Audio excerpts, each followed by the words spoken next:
जय गुरु ब्रह्मा गुरु विष्णु गुरुदेवो महेश्वरा गुरु साक्षात् परब्रह्म तस्मै श्री गुरवे नमः। बृहद्वासिष्ठ सिद्धान्तं ब्रह्म विद्योपदेशिकं मंडल वीरयार्यं भूमानंदं गुरुं भजे।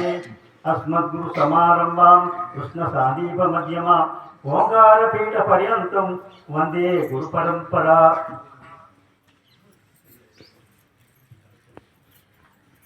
శ్రీ మలత్ర గురుపీఠ రాజయోగాశ్రమ సేవా సమాఖ్య అనుబంధ పీఠము తిరుమలపల్లె గ్రామంలో మరి పొద్దున్న నుంచి షోడశ కళలతో షోడశ పూజలు అందుకుంటున్నటువంటి శ్రీ పావని ఆగమాయ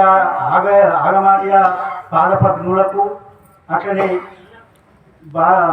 ముడుపు బాగేడియ ఆడిల పాదపద్ములకు అట్లనే వేదికను అలంకరించినటువంటి పెద్దలందరికీ గురువులకు గురుమాతలకు అట్లనే మడుపు మడమ్మ గారి పాదపద్ములకు అట్లనే సభలో ఆశీనులైనటువంటి నాతోటి సోదరి వాళ్ళందరికీ ద్వాదశ నమస్కారం అర్పిస్తూ ఈరోజు మనం సుదినంగా భావించాలి.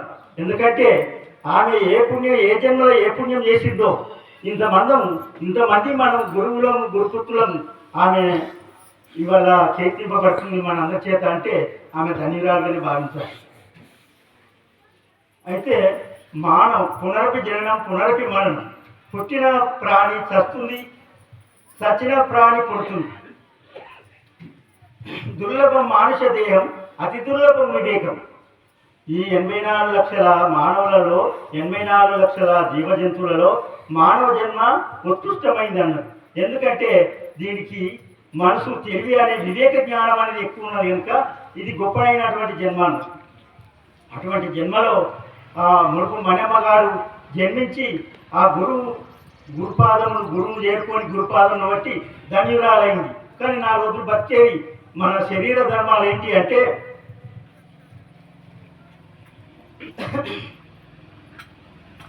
సుఖదుఖములు మనోధర్మం,